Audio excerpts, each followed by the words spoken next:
Don't miss 50% off on IVF procedures. 1st November to 30th November in all 49 branches. 49 అంటే సంతానం, 49 అంటే సంతోషం. నమస్కారం. శ్రీ ఆంజనేయం కార్యక్రమానికి స్వాగతం. ఈరోజు ఆంజనేయ స్వామి యొక్క విశిష్టతని, ఆయన యొక్క ప్రత్యేకతలని మనకు తెలియచేయడానికి మనతో పాటు ఉన్నారు ప్రముఖ సాహితీవేత్త, ఆధ్యాత్మిక ప్రవచనకర్త, మధుర భారతి ఆచార్య మల్లాప్రగడ శ్రీమన్ నారాయణమూర్తి గారు. మరి గురువు గారితో ఆంజనేయ స్వామి గారి యొక్క విశేషాలని అడిగి తెలుసుకుందాం. నమస్కారం గురువుగారు. నమస్కారం అమ్మా. గురువుగారు, ఇప్పుడున్న పిల్లలందరికీ బాగా తెలిసిన దైవం అంటే ఆంజనేయ స్వామి, అది కూడా సూపర్ హనుమాన్ లాగా. కానీ మనకి ఆంజనేయ స్వామి అంటే ఆయన గురించి మీ మాటల్లో చెప్తేనే బాగుంటుంది. సో అసలు ఆంజనేయ స్వామి యొక్క ప్రత్యేకత ఏంటో తెలియచేస్తే ముందుగా, ఆ తర్వాత మరిన్ని విశేషాలు తెలుసుకుందాం.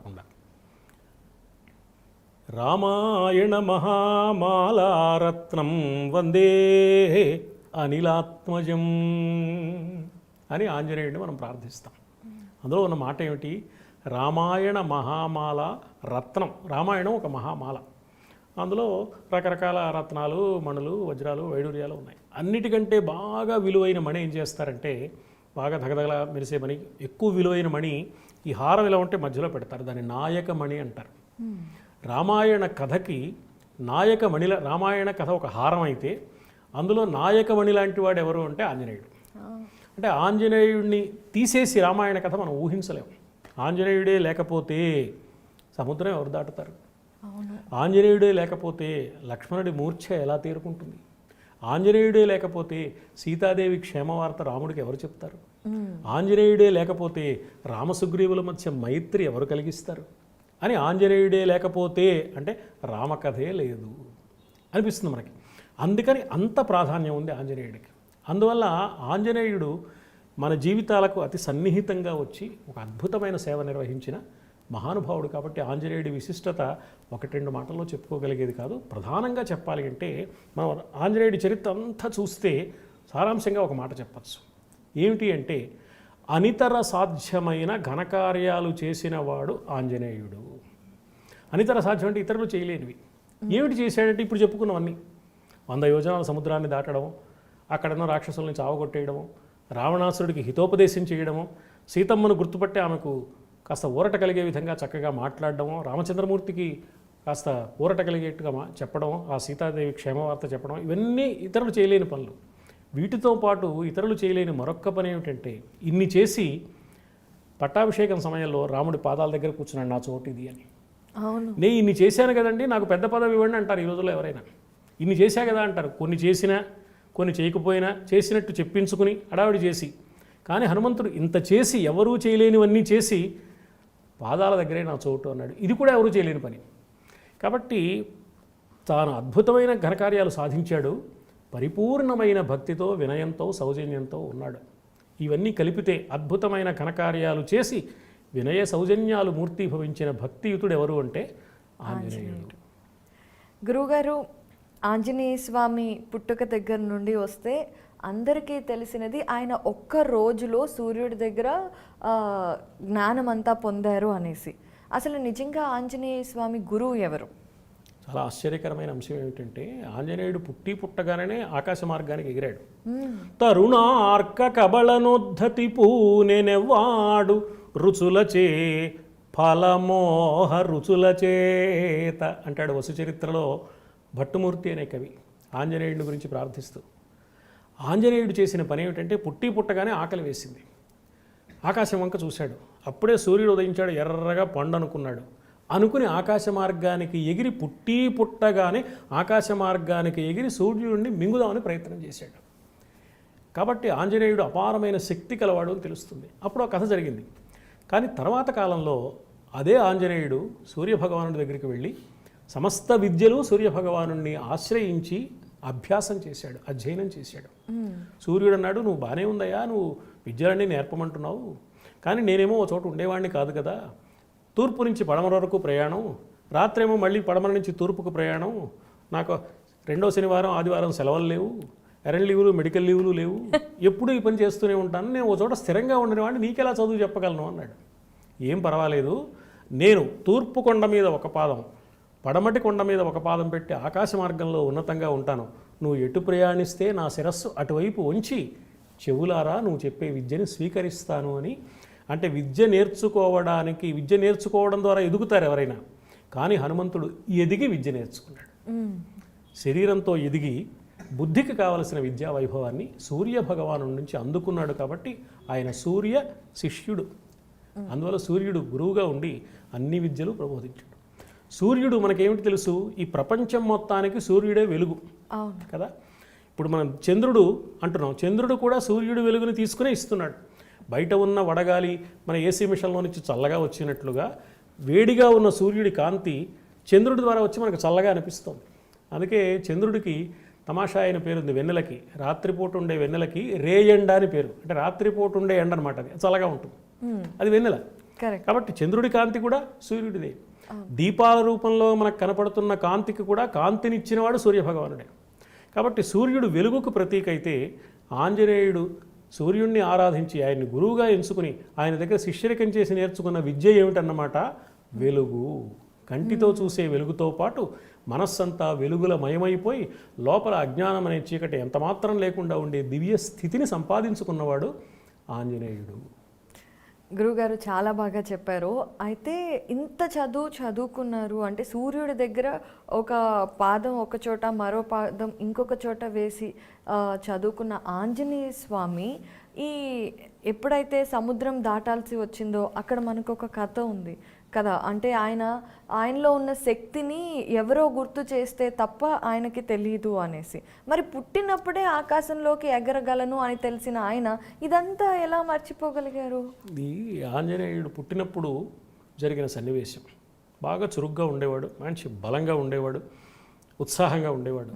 ఈ ఉత్సాహం ఎక్కువైపోయి ఏం చేశాడంటే ఆ పర్వతం మీద అంజనాద్రి మీద తిరుగుతూ ఉండేవాడు. తిరుగుతూ ఉంటే అక్కడ మహర్షులు తపస్సులు చేసుకుంటూ ఉండేవాడు. పిల్లవాడు కదా, చిలిపితనం ఉంటుంది, కొంటెతనం ఉంటుంది, అల్లరి ఉంటుంది. ఆ మహర్షులు తపస్సు చేసుకుంటుంటే వాళ్ళ కమండలాలు తీసుకెళ్ళి వాళ్ళకి అందకుండా చెట్టు కొమ్మ మీద పెట్టేవాడు. కళ్ళు తెరిచి ఇటు చూసేప్పుడు పైన ఎక్కడో ఉండేది అందకుండా. వాళ్ళ దండాలు విరగొట్టేవాడు, వాళ్ళ నారచీరలు చింపేసేవాడు. ఇలాంటి అల్లరంతా చేసేవాడు. ఆంజనాదేవి కుమారుడు, వాయుదేవుడికి ఇష్టమైన వాడు. ఏం చేస్తారు వాళ్ళు? చాలా బాధపడి ఆంజనేయుడితో చాలా ప్రమాదంగా మనం జాగ్రత్తగా ఉండకపోతే, కానీ మనకేమో ఇబ్బంది కలగకూడదు, ఆంజనేయుడి జోలికి వెళ్ళి ఇబ్బంది తెచ్చుకోకూడదు. అందుకని ఎవరైనా గుర్తు చేస్తే తప్ప నీ శక్తి నీకు తెలియకుండా ఉండుగాక అని శాపం ఇచ్చారు. అప్పటి నుంచి ఆంజనేయుడు అల్లరి మానేశాడు. తన శక్తి లేదుగా, ఇవన్నీ చేయాలని తెలియదుగా, శక్తి లేదుగా. అందుకని ఆంజనేయుడికి తన శక్తి తనకు తెలియదు. అందువల్ల శక్తి తెలియకుండా ఉన్నాడు. అందుకని సీతాన్వేషణకు వెళ్ళినప్పుడు కూడా 100 యోజనాలు విస్తీర్ణం కలిగిన సముద్రాన్ని దాటగలిగిన శక్తి తనకు ఉండి కూడా జాంబవంతుడు వచ్చి గుర్తు చేసి ప్రశంస చేస్తే తప్ప తన శక్తి తనకు గుర్తు రాలేదు. అప్పటిదాకా మౌనంగానే ఉన్నాడు. నిజానికి 100 యోజనాల సముద్రాన్ని దాటగలిగినవాడు, దాటవలసినవాడు ఆంజనేయుడే. ఎందుకని అంగుళీయకాన్ని రాముడు ఇంతమంది పెడుతుంటే 4 దిక్కులకి ఒక్క దక్షిణ దిక్కుకు వెళ్ళే వాళ్ళలో ఉన్న ఆంజనేయుడిని పిలిచి, నాయన అంగుళీయకం తీసుకో, సీత నువ్వే చూడగలవనే విశ్వాసం నాకు ఏర్పడింది అని ఇచ్చాడు. ఇచ్చింది ఉంగరం కాదు, హనుమంతుడు తీసుకుంది ఉంగరం అనే ఒక ఆభరణం కాదు, ఇచ్చింది బాధ్యత. ఆ ఉంగరాన్ని ఒప్పుకుని తీసుకున్నాడంటే అర్థం ఏమిటి? ఆయన ఏమనాలి? ఏమయ్యా అన్ని వైపులకు అందరూ పెడుతున్నారు కదా, ఎవరు చూస్తారో, ఉన్నది ఒకే ఉంగరం కదా, నీ దగ్గర అట్టుపెట్టు, సీతను చూసి వచ్చామని ఎవరైనా వస్తే వాళ్ళకి ఇవ్వచ్చు ఆనవాలుగా, నేనే చూస్తానని ఏమిటి నిశ్చయం? నేను చూడను సీతని, ఇంకో ఉత్తరం వైపు వెళ్ళినవాడు చూస్తాడు, లేకపోతే తూర్పు వెళ్ళినవాడు చూస్తాడు, వాడు వచ్చి ఆనవాళ్ళు అడుగుతుందయ్యా అంటే ఇవ్వడానికి ఉంగరం నా దగ్గర ఉండిపోతుంది కదా అనాలి. అనలేదు. అంటే నేను సీతను చూడగలననే ఆత్మవిశ్వాసం ఉన్నదన్నమాట. ఆత్మవిశ్వాసం వల్ల అఖండ విజయాలు వస్తాయని నిరూపించిన వాడు కూడా ఆంజనేయుడు. అది భక్తితో చేశాడు, అందుకని స్వీకరించాడు. కరెక్ట్. అందువల్ల ఆంజనేయుడికి బాధ్యత ఉంది. కానీ మౌనంగా ఎందుకున్నాడంటే మహర్షులు చిన్నప్పుడు ఇచ్చిన శాపం వల్ల. అతి ఆశ్చర్యకరమైన విషయం ఏంటంటే మన పురాణాల్లో శాపాలుగా కనపడే వరాలు కొన్ని ఉన్నాయి, వరాలుగా కనపడే శాపాలు కొన్ని ఉన్నాయి. మనకి ఉదాహరణకి హిరణ్యకశిపుడు కథ తెలుసు. బోల్డ్ వరాలు పొందాడు, కానీ వరాలు కాదు అవి, శాపాలే.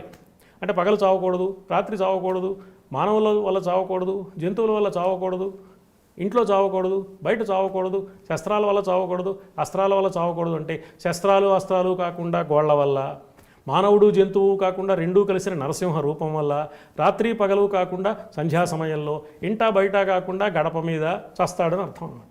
అంటే ఎలా చావాలో నిర్ణయించే శాపం తప్పది వరం కాదు, పైకి వరంలా అనిపిస్తుంది. ఇది శాపంలా అనిపిస్తుంది, కానీ ఇది వరం. ఎందుకు వరం అంటే, నా శక్తి నాకు తెలిస్తే, నా తెలివి నాకు తెలిస్తే, నా ప్రతిభ నాకు తెలిస్తే నాకేమన్నా నేను ఇంతటి వాడిని. అహంకారం వస్తుంది. అహంకార పడడం అంటే కింద పడడమే. ఎంతటి వాడైనా అహంకార పడితే దెబ్బతింటాడు. ఆంజనేయుడికి వచ్చిన గొప్ప అదృష్టం ఏమిటంటే, చిన్నప్పుడే ఇచ్చిన ఈ శాపం వరంలాగా పనిచేసి ఇక జన్మలో ఎప్పుడు ఆంజనేయుడికి అహంకారం వచ్చే అవకాశం లేదు. అంటే జన్మలో ఎప్పుడు ఆంజనేయుడికి పతనం లేదు, ఎప్పుడు ఔన్నత్యమే. అది శాపమా వరమా? వరమేగా. వరం శాపంలా అనిపించే ఓ దివ్య వరాన్ని చిన్నతనంలోనే సాధించుకున్న మహానుభావుడు ఆంజనేయుడు. అందుకని మౌనంగా ఉన్నాడు, తెలియదు కాబట్టి.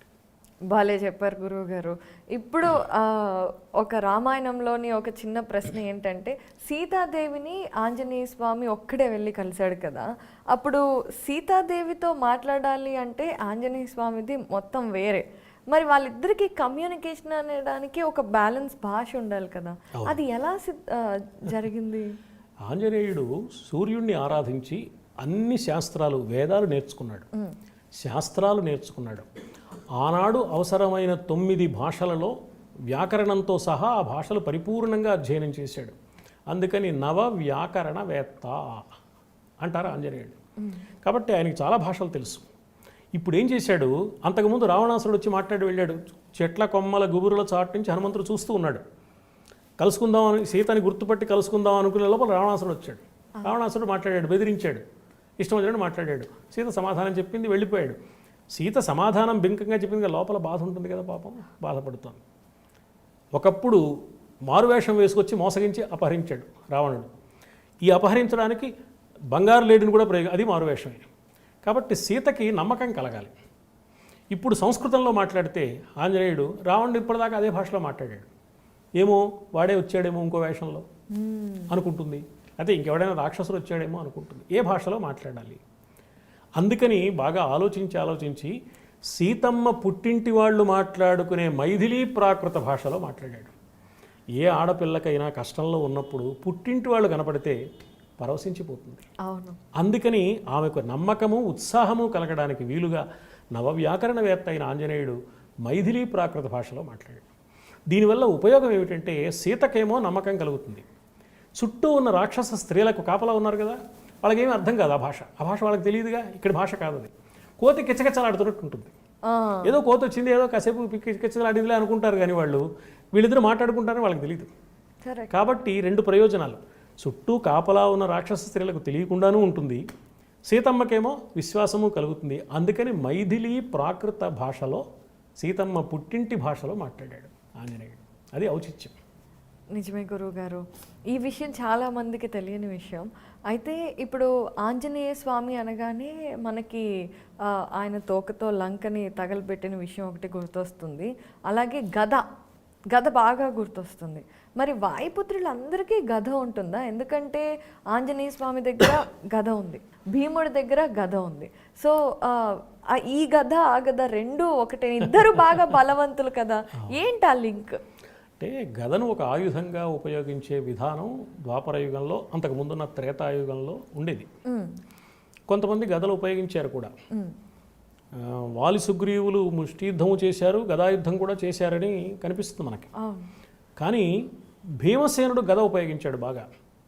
నా గదాదండాన్ని గిరగిరా తిప్పి ఈ గదాదండంతో ఆ దుర్యోధనుడు తొడలు విరగొడతానని అద్భుతమైన ప్రతిజ్ఞ చేశాడు. ప్రసిద్ధమైన పద్యంగా కూడా నన్నయ్య గారు అద్భుతమైన పద్యం, ఇన్ని వేల సంవత్సరాలైనా దాన్ని మించిన పద్యం రాసిన వాడు లేడు. అలాంటి పద్యం నన్నయ్య గారు రాశారు. ఎంత బాగానే ఉంది.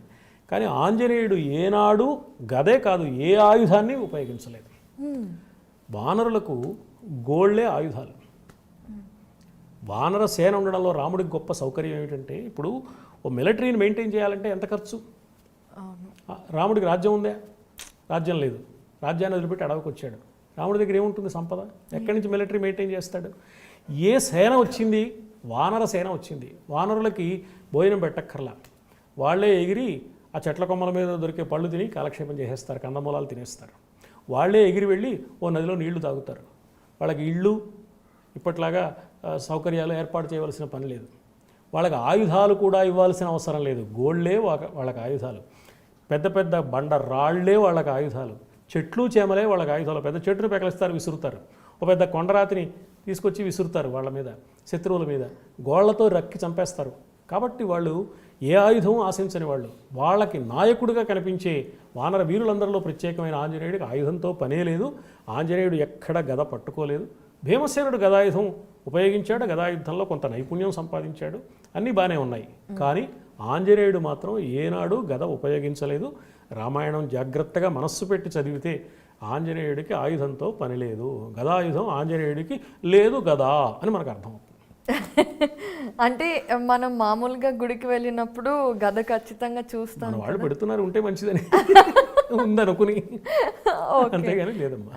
అయితే సాధారణంగా దేవతలు అనే వాళ్ళందరికీ వాహనాలు ఉంటాయి, జంతు వాహనాలు, ఏదో ఒక వాహనం ఉంటుంది.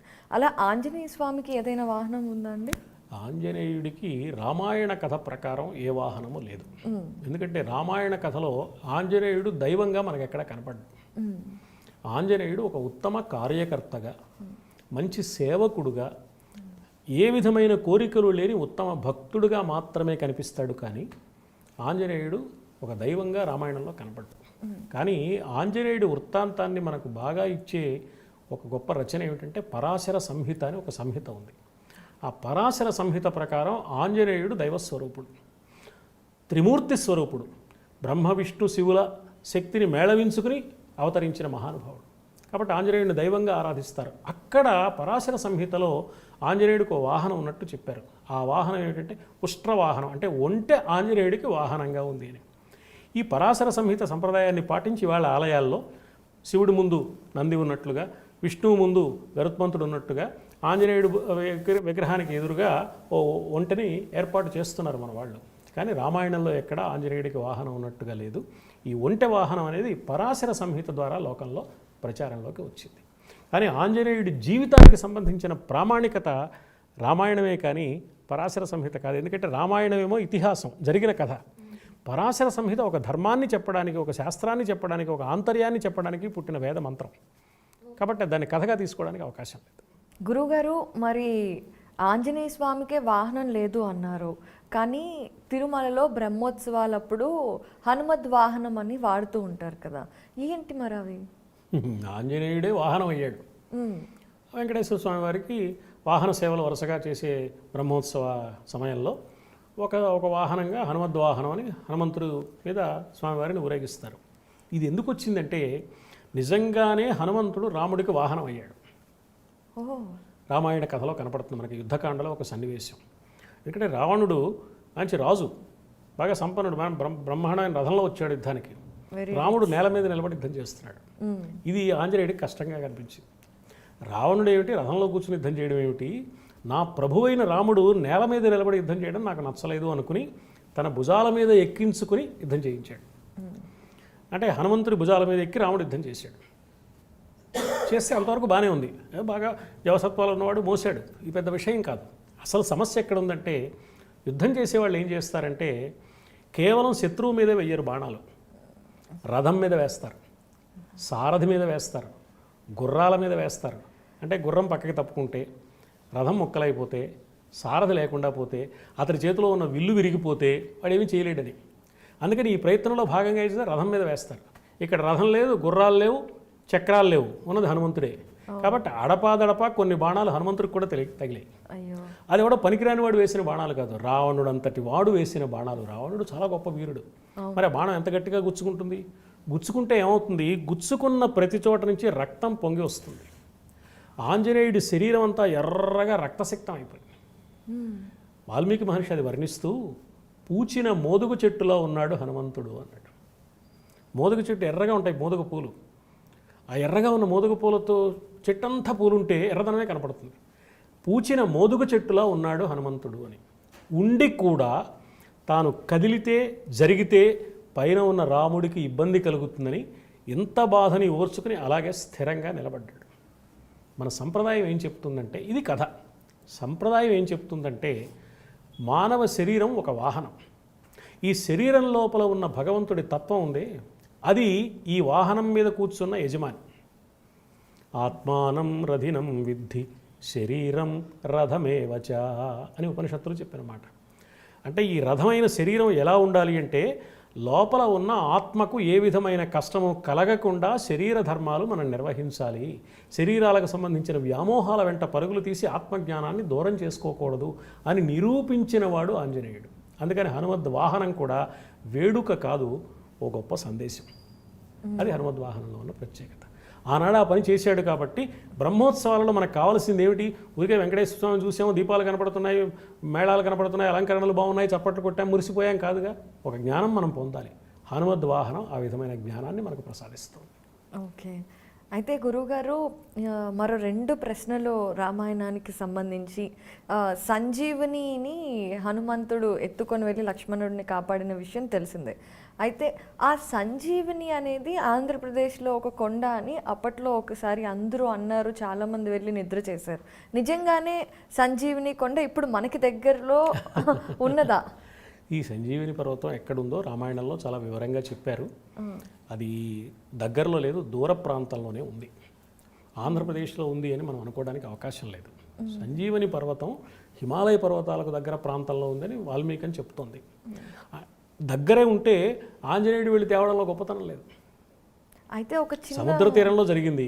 ఆంధ్రప్రదేశ్ అంటే సగం దూరమే ఆంధ్రదేశం అంటే. ఇప్పుడు హిమాలయం అంటే ఈ చివర ఉంటే ఆ చివర, సముద్ర పొడ్డున ఇక్కడ జరిగింది, ఆ చివర ఉంది. అంత దూరం వెళ్ళాడనమాట. ఎలా వెళ్ళాడంటే చిటికలో వెళ్ళొచ్చాడు, చాలా వేగంగా వెళ్ళొచ్చాడు. ఎంత వేగంగా వెళ్ళాడు, ఎలా వెళ్ళాడు అని వాల్మీకి మహర్షి చక్రం యథా విష్ణుకరాగ్ర ముక్తం అన్నారు. అంటే విష్ణుమూర్తి చేతి నుంచి విడువబడిన చక్రం ఎంత వేగంగా వెళుతుందో ఆంజనేయుడు అలా వెళ్ళాడు. సుందరకాండలో కూడా ఆంజనేయుడు సముద్రం మీద దాటేటప్పుడు ఓ మాట అన్నాడు, నేను రామ బాణం వలె వెళతాను అని. ఇక్కడ రామ బాణం, అక్కడ విష్ణుమూర్తి చేతిలో చక్రం. అంటే అర్థం ఏమిటన్నమాట, చక్రం ఎక్కడికి వెళ్ళాలో చక్రం నిర్ణయించదు, విసిరివాడు నిర్ణయిస్తాడు, ఆ చక్రాన్ని వదిలినవాడు. అలాగే బాణం ఎక్కడికి వెళ్ళాలో బాణం నిర్ణయించదు, బాణాన్ని వదిలినవాడు నిర్ణయిస్తాడు. అంటే నేను భగవంతుడి చేతిలో ఉపకరణాన్ని, భగవంతుడి చేతిలో ఉపకరణమైన వాడికి సంజీవని లభిస్తుంది. అందుకని సంజీవని పర్వతాన్ని తెచ్చాడు. అది రామాయణ కథలో ఆ సన్నివేశం మనకిచ్చే సందేశం. గురువుగారు, మరి ముఖ్యంగా ఆంజనేయ స్వామిని చిరంజీవి అంటారు. చిరంజీవి అంటే ఎప్పటికీ చావు లేనివారు అని. అప్పుడెప్పుడో కూడా ఒక 20 సంవత్సరాల క్రితం ఒక చిన్న ఫోటో కూడా ఆంజనేయ స్వామి రియల్ ఫోటో అని అంతా కూడా ఇదైంది. సో నిజంగా ఆంజనేయ స్వామి చిరంజీవి అయి కలికాలంలో కూడా ఉన్నారా? ఉంటే ఎక్కడున్నారు? మనకి 7 చిరంజీవులు ఉన్నారు అని మన సంప్రదాయం చెప్తోంది. సప్తైతే చిరజీవినః, అందులో ఒకడు ఆంజనేయుడు. ఈ ఆంజనేయుడు చిరంజీవి అయ్యాడనే వృత్తాంతం మనకు తెలుస్తుంది. ఎలా తెలుస్తుంది అంటే, మామూలుగా ఆ యుగంలో పుట్టినవాడు ఆ యుగంలో కొంతకాలం ఉన్నాక వెళ్ళిపోవాలి. కానీ త్రేతాయుగం ముగిసిపోయిన తర్వాత, రాముడి తర్వాత కూడా చాలా కాలం ఉంది కదా త్రేతాయుగం. త్రేతాయుగం ముగిసిపోయిన తర్వాత ద్వాపర యుగం ప్రారంభమైంది. ద్వాపర యుగంలో కొంత కథ నడిచింది. కొంత కథ నడిచిన తర్వాత ఒకనాడు పాండవులు వనవాసం చేసే రోజుల్లో ఒక సౌగంధిక పుష్పం పైనుంచి ఎక్కడి నుంచో వచ్చింది. ద్రౌపదీదేవి చూసి ముచ్చటపడింది. భీముడు తీసుకొస్తానని బయలుదేరాడు. ఎక్కడి దాకా వెళ్ళాడంటే గంధమాదన పర్వతం దాకా వెళ్ళాడు. అక్కడ హనుమంతుడు కనపడ్డాడు. అంటే ఆంజనేయుడికి భీమసేనుడికి అక్కడ పరిచయం అయింది. అంటే త్రేతాయుగం నాటి వాయుపుత్రుడు ఆంజనేయుడు, ద్వాపర యుగం నాటి వాయుపుత్రుడు భీమసేనుడు, వాళ్ళిద్దరు కలుసుకున్న ఆనందం అనమాట. ఈ సన్నివేశం మహాభారతంలో వనపర్వంలో మనకు కనపడుతుంది. వాళ్ళిద్దరూ మాట్లాడుకున్నారు. మొదట ఏదో కొంచెం భీమసేనుడు కాస్త దుడుకుగా ప్రవర్తించాడు. తర్వాత తెలుసుకున్నాడు, ఆంజనేయుడిని గుర్తించాడు, తన అన్నగారుగా గౌరవించాడు, అభిమానించాడు. ఆయన ఏవో ఈయనకు వరాలు ఇచ్చాడు. ఏమయ్యా వచ్చేయమంటావా, కౌరవులందరినీ పట్టు పట్టేస్తానన్నాడు హనుమంతుడు. వద్దులే, మేమంతా ప్రతిజ్ఞలు చేసాం, నువ్వు మా తమ్ముడు రథం మీద జెండాగా ఉంటే చాలు అని అడిగాడు. ఈ కథ అంతా జరిగింది. అంటే త్రేతాయుగంలో ఉన్న హనుమంతుడు ద్వాపర యుగం దాకా ఉన్నాడు అని తెలుస్తుంది. కాబట్టి కలియుగంలో కూడా ఉంటాడు. ఎక్కడున్నాడు అంటే గంధమాదన పర్వతం మీద ఉన్నాడు. ఈ గంధమాదన పర్వతం మీద వీళ్ళిద్దరూ కలుసుకున్నప్పుడే హనుమంతుడు కొన్ని విశేషాలు చెప్పాడు. ఏమిటయా నువ్వు త్రేతాయుగం వాడివి కదా, ఇప్పుడు ఎలా ఉన్నావు అంటే, రామ కథ ఈ లోకంలో ఎంతవరకు ఉంటుందో అంతవరకు నువ్వు చిరంజీవిగా ఉంటావని నాకు వరమిచ్చాడు తన పట్టాభిషేక సభలో. అందువల్ల రామ అనుగ్రహంతో నేను చిరంజీవిగా ఉన్నాను అని ఆంజనేయుడు చెప్తున్నాడు. ఎక్కడుంటాడు ఆంజనేయుడు అంటే, ఎక్కడైనా ఉండగలడు, కానీ గంధమాదన పర్వతం మీద ఉంటున్నాడని చెప్తారు. ఎత్ర ఎత్ర రఘునాథ కీర్తనం తత్ర తత్ర కృతమస్తకాంజలి బాష్పవారి పరిపూర్ణలోచనం మారుతిం నమత రాక్షసాంతకం.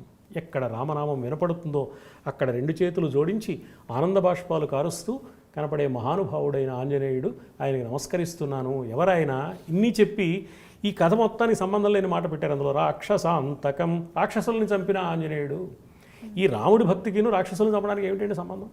అంటే అర్థం ఏమిటన్నమాట, ఆంజనేయుడు చేసిన రామభక్తి గమనిస్తే మనలో ఉన్న రాక్షస గుణాలు పోతాయి. ఆనాడు రాక్షసుల వల్ల అప్పుడు వాళ్ళకి బాధ, మనకేం బాధ? మనకి బాధ ఏమిటి? నాకు బాధ ఏమిటి? నాలో ఉన్న రాక్షస గుణాల వల్ల బాధ. కామము, క్రోధము, లోభము, మోహం, వీటి వల్ల కదా. ఇవి తొలగిపోతాయి ఆంజనేయ స్మరణ వల్ల. ఆంజనేయుడి కథ విని నేను ఇది నేర్చుకోవాలి. అందుకని ఆంజనేయుడు ఎప్పుడూ మనలో ఈ రాక్షసాంతకుడుగా ఉన్నాడు కాబట్టి భక్తుల హృదయాల్లో చిరంజీవి. కథ ప్రకారం గంధమాదన పర్వతం మీద చిరంజీవిగా ఉన్నాడనడానికి ప్రమాణం రామాయణంలో ఉత్తరాఖండలో పట్టాభిషేక సమయంలో రామచంద్రుడు ఇచ్చిన ఒక వరం. ఆ వరం ఇక్కడ ఉత్తరాఖండలోనూ కనపడుతుంది. మహాభారతంలో వనపర్వంలో ఆంజనేయుడే స్వయంగా ఈ వరం స్వామి నాకు అనుగ్రహించాడని భీమసేనుడితో చెప్పిన వృత్తాంతం కనపడుతుంది. ఈ అన్ని ప్రమాణాల వల్ల ఆంజనేయుడు చిరంజీవి అనడంలో ఏ విధమైన సందేహం మనకు లేదు. గురుగారు, మీరు చెప్తుంటే ఎంతైనా వినాలి అనిపిస్తోంది. ఈరోజు నిజంగా మా అదృష్టం అనుకోవాలి. అయితే హనుమంతుడిని ఎప్పుడూ కూడా బ్రహ్మచారిగానే మనం అనుకుంటూ ఉంటాం, కానీ ఆయనకి కూడా పెళ్ళయింది అని వింటూ ఉంటాం కదా. అసలు ఏది నిజం? రామాయణ కథ ప్రకారం ఆంజనేయుడికి వివాహం అయినట్టు, కుటుంబం ఉన్నట్టు ఎక్కడ లేదు. కానీ పరాశర సంహితలో ఆంజనేయుడికి వివాహం జరిగినట్లు, సువర్చల ఆయన భార్యగా ఉన్నదని, సువర్చలతో వివాహం జరిగిందని చెప్పారు. సువర్చల ఎవరు అంటే సూర్యుడి పుత్రిక అని చెప్పారు. ఇది కూడా ఒక సంకేతం, అంతేగాని దీన్ని కథగా తీసుకోవడానికి వీలేదు. కథగా తీసుకోవాల్సి వస్తే వాల్మీకి మహర్షి రామాయణంలో చెప్పుండేవారే. ఎందుకు కథగా తీసుకోకూడదు అంటే సూర్యుడు ఎవరు? ఆంజనేయుడికి గురువు. ఆంజనేయుడు లాంటి గొప్ప సంస్కారవంతుడు గురువుగారి అమ్మాయిని పెళ్లి చేసుకుంటాడు. గురువుగారి తండ్రితో సమానం కదా. గురువుగారి కుమార్తె ఏమవుతుంది? సోదరు అవుతుంది. మరి గురువుగారి కుమార్తెను చేసుకుంటాడా? చేసుకునే అవకాశం లేదు కదా. కాబట్టి ఇది కథ అంతరార్థాన్ని చెప్పడానికి పుట్టిన కథ అన్నమాట. పరాశర సంహితలో యథార్థం అయితే రామాయణంలో కనపడేది కదా. ఏ అంతరార్థం చెప్తోంది అంటే సూర్యుడిలో ఏముంది? ఇందాక అనుకున్నాం, సూర్యుడే సమస్త లోకానికి వెలుగులు ప్రసాదించేవాడు అని. సూర్యుడి నుంచి వచ్చే వెలుగు మనకు తేజస్సునిస్తుంది, మహస్సునిస్తుంది, వర్చస్సునిస్తుంది. ఈ వెలుగు అనేక రకాలుగా ఉంటుంది. అందులో శక్తినిచ్చేదాన్ని తేజస్సు అంటారు, బుద్ధి వికాసాన్ని కలిగించేదాన్ని మహస్సు అంటారు, అంతరాత్మ పవిత్రతను ఇచ్చేదాన్ని వర్చస్సు అంటారు. ఈ అంతరాత్మ పవిత్రతే ముఖంలో కనపడుతున్నమాట. Face is the index of mind అంటూ ఉంటారు. ఆయన చూస్తే ఆయన ముఖవర్చస్సు అద్భుతంగా ఉందండి, ఆయన ఎవరో మహానుభావుల్లో ఉన్నారే అంటాం మనం. ఈ వర్చస్సు సూర్యుడి నుంచి వచ్చేది. ఆ వర్చస్సుని పొందేదాన్ని వర్చల అంటారు. అది శ్రేష్టమైన వర్చస్సు కాబట్టి సువర్చల. వర్చసం లాతి గృహ్ణాతి ఇది వర్చల అని వ్యాకరణం ప్రకారం దానికి నిర్వచనం చెప్తారు పెద్దలు. ఆ నిర్వచనం పక్కన పెడదాం. మనం ఏం అర్థం చేసుకోవాలి అంటే వర్చస్సుని ఇచ్చేది ఎవరు? సూర్య సంబంధమైన దివ్య తేజస్సు. ఆ వర్చస్సు ఎవరికి ఇస్తాడు? ఆ శక్తిని ఎవరికి ఇస్తాడు? గురువు తన శిష్యులకు ఇస్తాడు. ముఖ్య శిష్యుడు ఎవరు? ఆంజనేయుడు. ఆయనకి ఇచ్చాడు. అంటే సూర్యుడిని ఆరాధించి గురువుగా ఆంజనేయుడు సువర్చస్సును పొందాడు. దీన్ని కథగా తయారు చేసి సువర్చలతో వివాహం అయిందని పరాశర సంహితలో చెప్పారు సంకేత రూపంలో. అంతేగాని సువర్చలాంజనేయులకు వివాహం అనేది లేదు. సువర్చల అనేది అమ్మాయే లేదు, ఉంటే కదా వివాహం జరిగే ప్రశ్న. కరెక్ట్. అది అంతరార్థం మనం గమనించాలి. ఓకే గురువుగారు, అయితే మరి ఆంజనేయ స్వామికి కూడా భగవంతుడికి లాగే చాలా నామాలు కూడా ఉన్నాయి. ఒక్కసారి ఆ నామాల గురించి మాకు అందరికి తెలుసు. తప్పకుండా. ఆంజనేయుడికి చాలా పేర్లు ఉన్నాయి. అసలు ఆంజనేయుడు అనే పేరు ఆయనకు పుట్టిన పేరు, ఎందుకంటే అంజనాదేవికి పుట్టాడు కాబట్టి. వాయుదేవుడి అంశతో పుట్టాడు కాబట్టి వాయుపుత్రుడు. వాయుదేవుడికి మరుత్ అని పేరుంది, అందుకని మారుతి. వాయుదేవుడికి పవనుడు అని పేరుంది, అందుకని పావని, పవనాత్మజుడు అనే పేర్లు వచ్చాయి. వీటితో పాటు హనుమంతుడు అని ఒక పేరు వచ్చింది. లోకంలో ఎక్కువగా ప్రసిద్ధిగా ఆంజనేయుడి తర్వాత ప్రసిద్ధంగా ఉన్న పేరు హనుమంతుడు. హనుమ అంటే దవడ అని అర్థం. దవడలు కలిగినవాడు హనుమంతుడు, గుణం కలిగినవాడు గుణవంతుడు, ధనం కలిగినవాడు ధనవంతుడు అన్నట్టుగా హనుమలు కలిగినవాడు హనుమంతుడు. ఆయనకైన దవడలు మనకు కూడా ఉన్నాయి కదా. కాకపోతే ఆయన దవడలు ఎలా ఉన్నాయంటే కొంచెం ఉబ్బి కనపడుతున్నాయి. ఎందుకు ఉబ్బాయి అంటే దానికి ఒక కథ ఉంది. ఆ కథని గుర్తు చేసే పేరు హనుమంతుడు. పెద్దదైన దవడలు కలిగినవాడు. ఎందుకు ఆ దవడలు అలా అంటే వజ్రాయుధం పెట్టి కొట్టాడు దేవేంద్రుడు ఒక సందర్భంలో. కరెక్ట్. ఇందాక మనం అనుకున్నాం పుట్టగానే సూర్యుడిని చూసి ఒక పండని భ్రమించి ఆకలితో పైకి ఎగిరాడు అని, సూర్యుడిని మింగుదామని దగ్గరికి వెళ్ళాడు. అదే సమయంలో సూర్యగ్రహణం కాబట్టి అటు పక్క నుంచి రాహు వచ్చాడు సూర్యుడిని మింగేద్దామని. ఇటుపక్క ఆంజనేయుడు వస్తున్నాడు. ఈ రాహుకి అర్థం కాలేదు, ఇదేమిట్రా నా వాటా కదా ఇవాళ, నేను కదా మింగాలి, అవతల నుంచి ఇంకోటి వస్తున్నాడు ఏమిటి, ఇది ఎక్కడ కూడా అని వెళ్ళి ఇంద్రుడికి రిపోర్ట్ చేశాడు.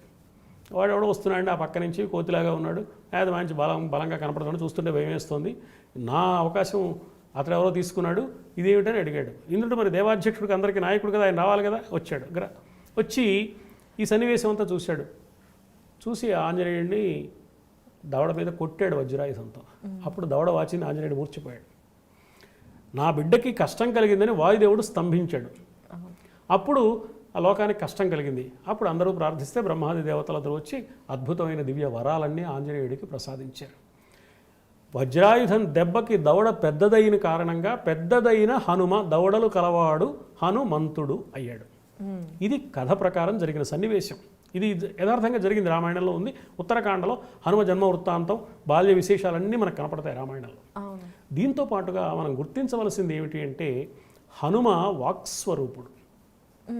అందుకని ఆంజనేయుడిని ఆరాధిస్తే బుద్ధి, బలం, యశో, ధైర్యం, నిర్భయత్వం, అరోగత, అజాడ్యం, వాక్పటుత్వం చ హనుమత్ స్మరణాత్ భవేత్. వాక్పటుత్వం వస్తుంది అన్నారు. ఎందుకని అంటే పెద్దదైన దవడలు కలిగిన వాడు కాబట్టి విశాలమైన ముఖభాగం కలిగి నాలుకతో ఏ అక్షరాన్ని ఉచ్చరించాలి, దంతాలు తగిలేలాగా నాలుక తగిలితే ఏ అక్షరాలు వస్తాయి, దవడలకు ఆనినప్పుడు ఏ అక్షరాలు వస్తాయి, ఏ అక్షరాన్ని ఎలా పలకాలో ఆ అక్షరాన్ని అలాగే స్పష్టంగా పలకగలిగిన వాక్స్వరూపుడు ఆయన. ఆయన ఆరాధిస్తే అదే స్థితి మనకు కూడా వస్తుంది కాబట్టి వాక్పటుత్వం వస్తుంది. కేవలం అక్షరాలు పలకడమే కాదు, ఆంజనేయుడి చరిత్ర చూస్తే ఏ సన్నివేశంలో అయినా ఆంజనేయుడు ఎలా మాట్లాడాలో అలాగే మాట్లాడాడు, ఎంత మాట్లాడాలో అంతే మాట్లాడాడు, ఏ మాట ముందు మాట్లాడాలో ఆ మాటే ముందు మాట్లాడాడు. ఇప్పుడు రామలక్ష్మణులు వస్తున్నారు, సుగ్రీవుడు భయపడ్డాడు, వీళ్ళెవరో వాలి పంపిన దూతలేమో అని.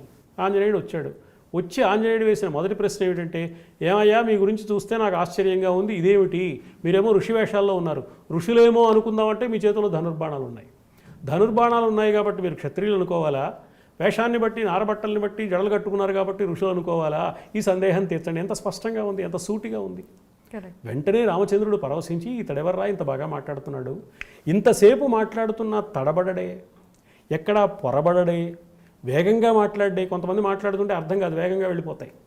ఒక అక్షరం పలకవలసిన సమయంలో 10 అక్షరాలు పలుకుతారు, మనకు అర్థం కాదు. కొంతమంది తేంచుతూ నాంచుతూ తీరిగ్గా. అప్పుడు ఏమైందంటే ఈ లోపల మనం సెంటర్కి వెళ్ళి పని చూసుకురావచ్చు, అలా మాట్లాడతారు. విసుగ్గా ఉంటుంది, ఆసక్తిగా ఉండదు. వేగంగా మాట్లాడితే అర్థం కాదు, మరీ నిదానంగా మాట్లాడితే ఆసక్తిగా ఉండదు. ఎంత వేగంగా మాట్లాడితే అర్థమవుతూ ఆసక్తికరంగా ఉంటుందో అంత వేగంగా మాట్లాడేట. అక్కర్లేని మాట మాట్లాడలేదుట. ఇవి వేదాధ్యయనం బాగా చేసిన వాడికి మాత్రమే సాధ్యమవుతుంది.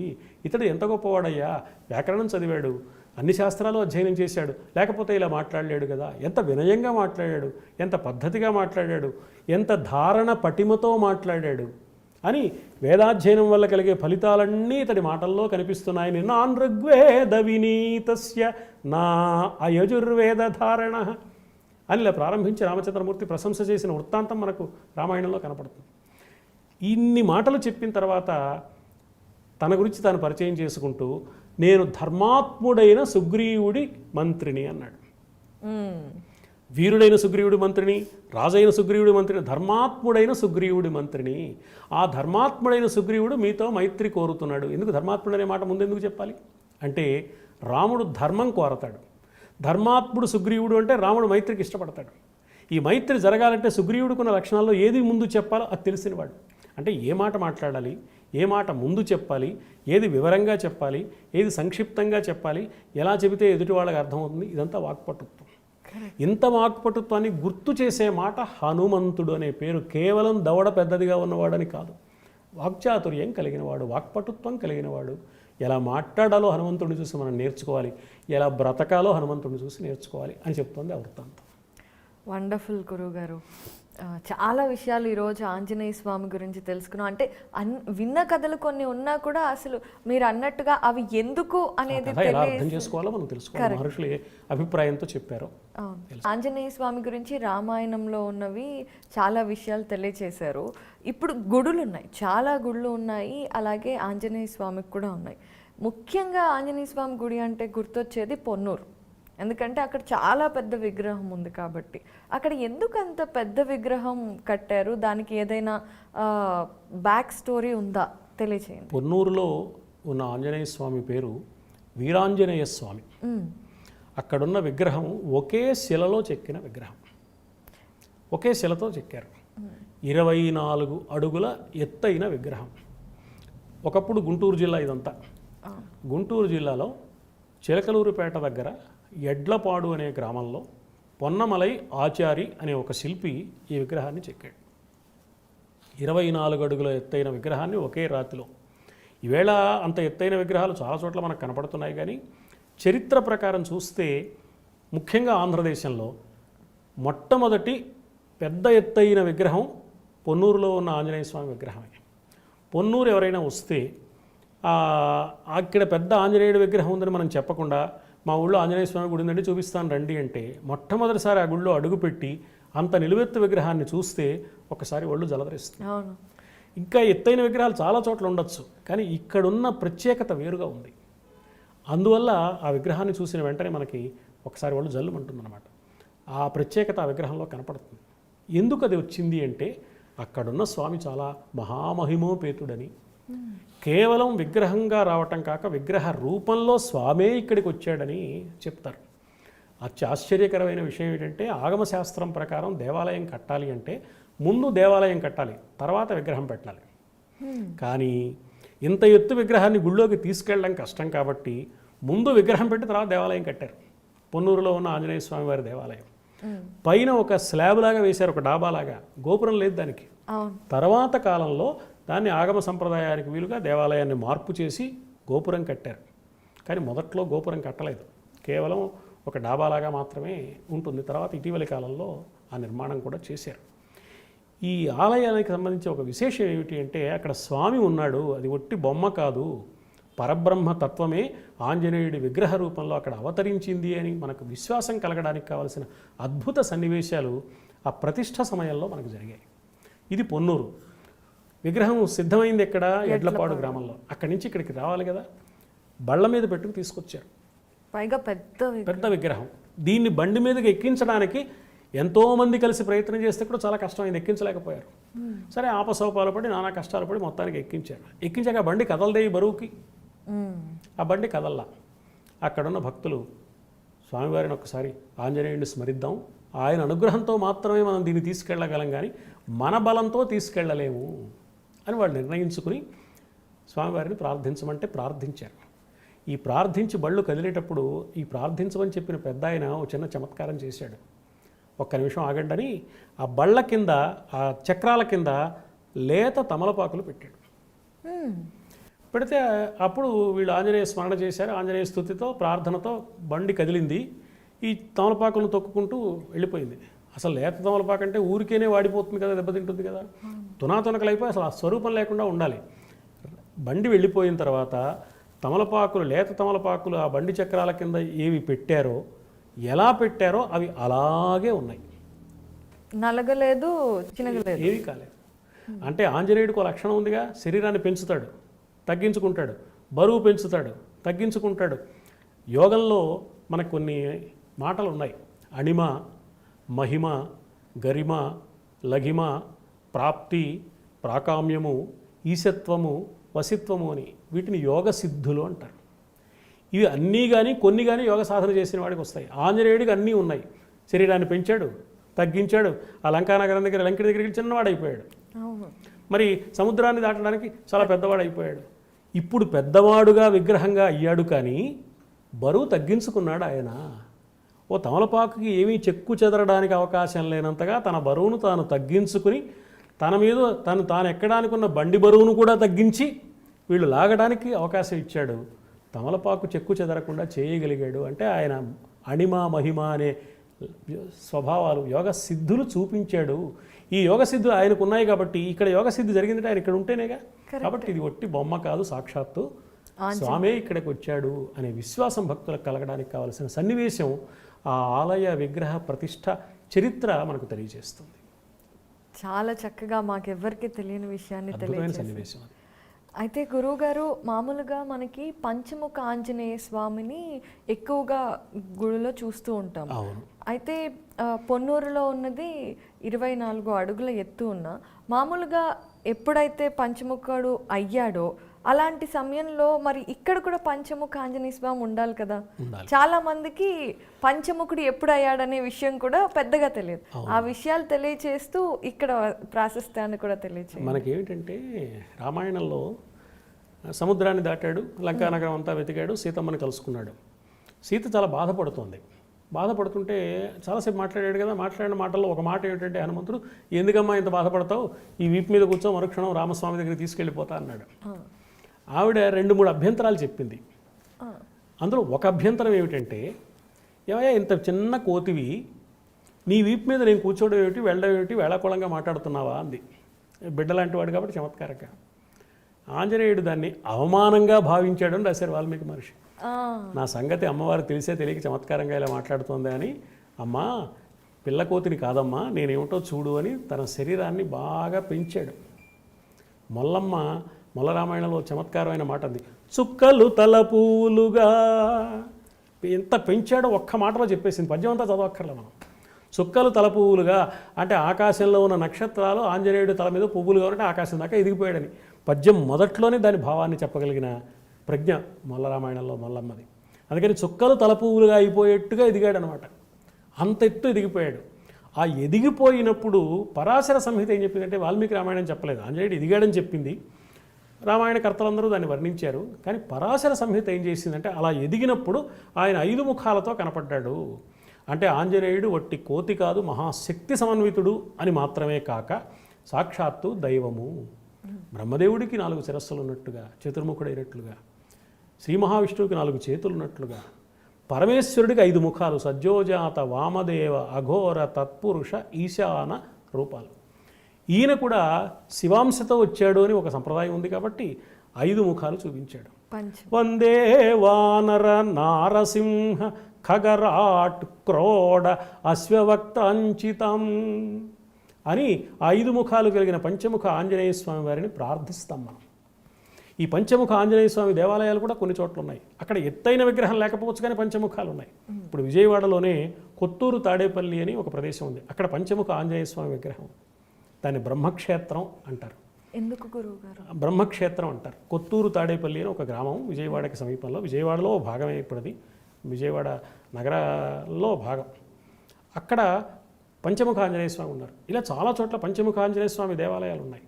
కానీ ఎత్తుగా ఎదిగినప్పుడు 5 ముఖాలతో ఉన్నాడు అనే మాటని పరాశర సంహిత చెప్పింది. ఈ 5 ముఖాలు కూడా అన్ని ఆంజనేయుడు ముఖాలే కాదు. ఒకటి వానర ముఖం, ఎప్పుడు ఉండే ముఖం. మిగతా 4 వేరువేరు 4 ముఖాలు.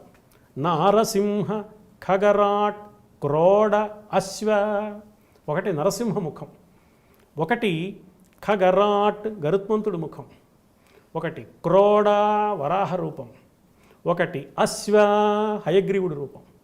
ఈ 4 ముఖాలు ఒకటైన వానర ముఖంతో 5 ముఖాలతో ఆంజనేయుడు ఉన్నాడు. మధ్యలో వానర ముఖం, ఇటు 2 అటు 2. ఏమిటి 5 ముఖాలు? ఈ 5 ముఖాలే ఎందుకు ఉండాలి అంటే శివాంశ కాబట్టి. ఈ 5 ఎందుకు ఉండాలి అనేది ఒక గొప్ప విషయం. 5 ఎందుకు ఉండాలి అంటే ఈ 5లో ఒక ప్రత్యేకత ఉంది. నరసింహుడు ఉన్నాడు. నరసింహుడి కథంతా చదివితే ప్రహ్లాదుడి కోసం నరసింహ రూపంలో వచ్చాడు ఆయన. విష్ణుమూర్తికి ఆ రూపం ఎక్కడుంది అసలు? అవును, సగం మనిషి తలేమో సింహం, ఇలాంటి రూపం ఎక్కడన్నా ఉందా అంటే ప్రహ్లాదుడి కోసం వచ్చాడు. అంటే నా భక్తుడి కోసం ఇప్పటి వరకు ఉన్న రూపాలు సరిపోకపోతే కొత్త రూపంలో అయినా వస్తాను అంటే భక్తుడిని రక్షించడానికి భగవంతుడు ఏమైనా చేస్తాడని నిరూపించిన రూపం నరసింహ రూపం. రెండవది ఖగరాట్ గరుత్మంతుడు, తల్లికి దాస్య విముక్తి కలిగించడం కోసం అమృతాన్ని తెచ్చినవాడు గరుత్మంతుడు. అంటే ఆంజనేయుడు మనకు అమృతాన్ని కూడా ఇవ్వగలడు. మూడవది క్రోడ వరాహ రూపం. వరాహ అవతారం ఎత్తాడు కదా విష్ణుమూర్తి, ఆ వరాహ రూపం ఆంజనేయుడికి ఉంది. వరాహం ఏం చేస్తుంది? పంది ఏం చేస్తుందండి? ముట్టెతో నేల తవ్వుతుంది. పందికి ఇంకో పేరు క్రోడము అని. ఎవరైనా 20 పుస్తకాల దగ్గర పెట్టుకుని అన్ని పరిశోధనలు చేస్తుంటే ఆయన అన్ని గ్రంథాలు క్రోడీకరించాడండి అంటారు. అంటే క్రోడం చేసే పని అంటే మట్టిని తవ్వడం అనమాట. మట్టిని తవ్వి ముట్టెతో గుంటలు గుంటలు చేసినట్టుగా ఇన్ని గ్రంథాలు చదివి అందులోని విశేషాన్ని చెప్తున్నాడు అనమాట. అందుకని క్రోడీకరించడం అన్నారు. తవ్వడం అంటే ఏమిటి అని ఆలోచిస్తే తత్వ విచారణ చేయడం.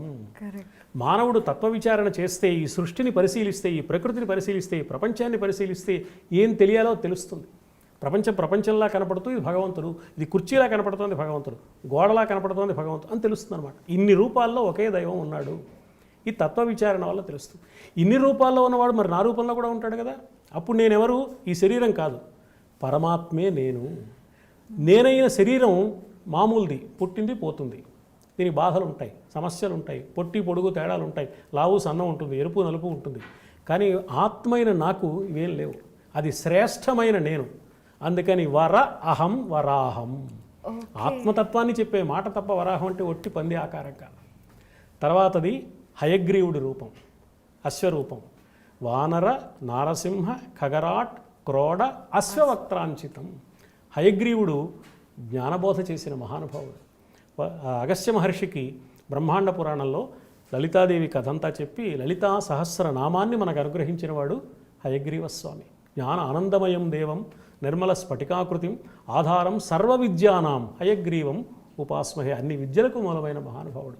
కాబట్టి ఈ 5 ముఖాలకు 5 ప్రత్యేకతలు ఉన్నాయి. ఇన్ని ప్రత్యేకతలు కలిగిన పంచముఖ స్వరూపుడుగా ఆంజనేయుడు ఆనాడు సీతమ్మకు దర్శనమిచ్చాడని పరాశర సంహిత చెప్తోంది. రామాయణం చెప్పలేదు, ఎదిగాడని మాత్రమే చెప్పింది. అందువల్ల ఎదిగిన చోట ఎదిగిన రూపమే కనపడుతోంది. అక్కడ పంచముఖ రూపం కనపడుతోంది వేరు వేరు క్షేత్రాల్లో. అంటే ఒక్కొక్క క్షేత్రానికి వెళ్ళి ఆ క్షేత్రాన్ని మనం దర్శించినప్పుడు ఆంతర్యాన్ని గుర్తిస్తే అక్కడున్న దేవుడు ఇక్కడున్నాడనే అనుభవం కలుగుతుంది. అది క్షేత్ర దర్శనం వల్ల మనకు కలగవలసిన ప్రధానమైన ప్రయోజనం. గురుగారు, ఈరోజు శ్రీ ఆంజనేయం ద్వారా ఆంజనేయుని మహిమల గురించి, ఆయన చరిత్ర గురించి మాకు ఎన్నో విషయాలు తెలియజేశారు.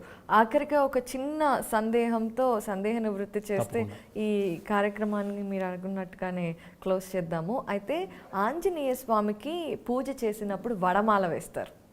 మామూలుగా తమలపాకులతో పూజ చేస్తారు.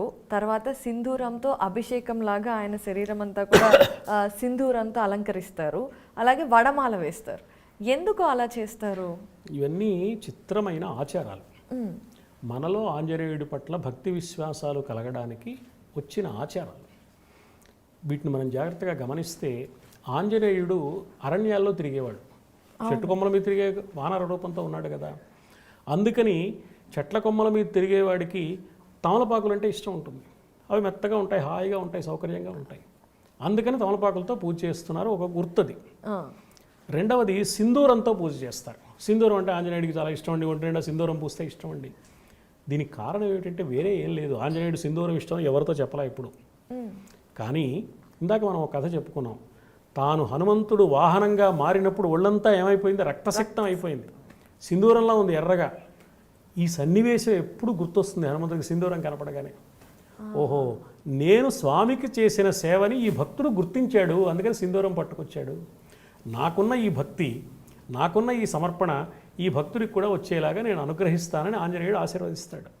ఈ లక్ష్యంతో సింధూరంతో పూజ చేస్తున్నాను తప్ప సింధూరం అంటే ఆయనకి ఇష్టం. ఆయనకి కొన్ని ఇష్టం లేకపోతే మనలాంటి వాడే అయిపోతాడు. ఆయన సింధూరం ఇష్టం అండి, ఇంకోటి కాదు అంటే, విభూతి కాదు అంటే నాలాంటి వాడే అయిపోతాడు. నాకు భగవంతుడికి తేడా ఏముంది? మహానుభావులకి ఇష్టాలు ఉండవు. అది ఇష్టం అని చెప్పడంలో ఒక ఆంతర్యం ఉంటుంది. ఆ ఆంతర్యం ఏంటంటే ఈ కథని గుర్తు చేసే మాట. అలాంటిదే వడమాల కూడా. అప్పాలు నివేదన చేస్తారు. ఏదో భగవంతుడికి మనకి ఏవి తినాలనిపిస్తే ఇష్టం అవి దేవుడి పేరు పెట్టి నివేదన చేస్తుంటే ఆయన తినడుగా, తినేది మనమేగా. మనకి ఇష్టమైనవి చేసేస్తే సరిపోతుంది. అప్పాలు చేస్తారు బాగానే. వడమాల వేయడంలో కూడా ఆంతర్యం అదే. ఆంజనేయుడు ఎక్కడో తిరుగుతూ ఉంటాడు రకరకాల పనుల మీద. అప్పుడు ఆహారం అందుబాటులో ఉన్నా లేకపోయినా మెడలో ఈ వడమాల కనుక ఉంటే కావాల్సినప్పుడు కొరుక్కు తింటూ ఉంటాడు. వడమాల ఏమిటంటే చల్లారిపోయినా కూడా తినచ్చు హాయిగా. అందుకని సౌకర్యంగా ఉంటుంది, ఎక్కువ కాలం ఉంటుంది, ఉదయం నుంచి సాయంత్రం వరకు. ఈ ఉద్దేశంతో పురాణ కథని చమత్కారంగా భావించి ఆంజనేయుడికి మనం సేవ చేస్తున్నాం. ఆంజనేయుడికి ఇవన్నీ అవసరమా? ఈ వేటితోనూ పని లేకుండా, నిద్రాహారాలతో నిమిత్తం లేకుండా సేవ చేయగలిగిన మహానుభావుడు. కానీ మన భక్తి విశ్వాసాలు ప్రకటించడానికి, దైవానికి మనం సేవ చేస్తున్నాం అనే అభిప్రాయం మనకు స్థిరం కావడానికి ఈ ఆచారాలు మన వాళ్ళు ఏర్పాటు చేశారు. గురుగారు ఎంత చెప్పినా తక్కువే, ఎందుకంటే అసలు మాకు తెలియని విషయాలతో పాటు తెలిసిన విషయాలకి కూడా ఆంతర్యం ఉంటుంది అని చక్కగా వివరించి మహర్షులు అనుగ్రహించారు తెలియజేశారు. అవన్నీ మనకు. సో శ్రీ ఆంజనేయం కార్యక్రమం ద్వారా హనుమంతుడి గురించి ఎన్నో విషయాలు తెలియజేశారు. మీకు కృతజ్ఞతలండి. మంచిదమ్మా, అభీష్ట సిద్ధిరస్తు.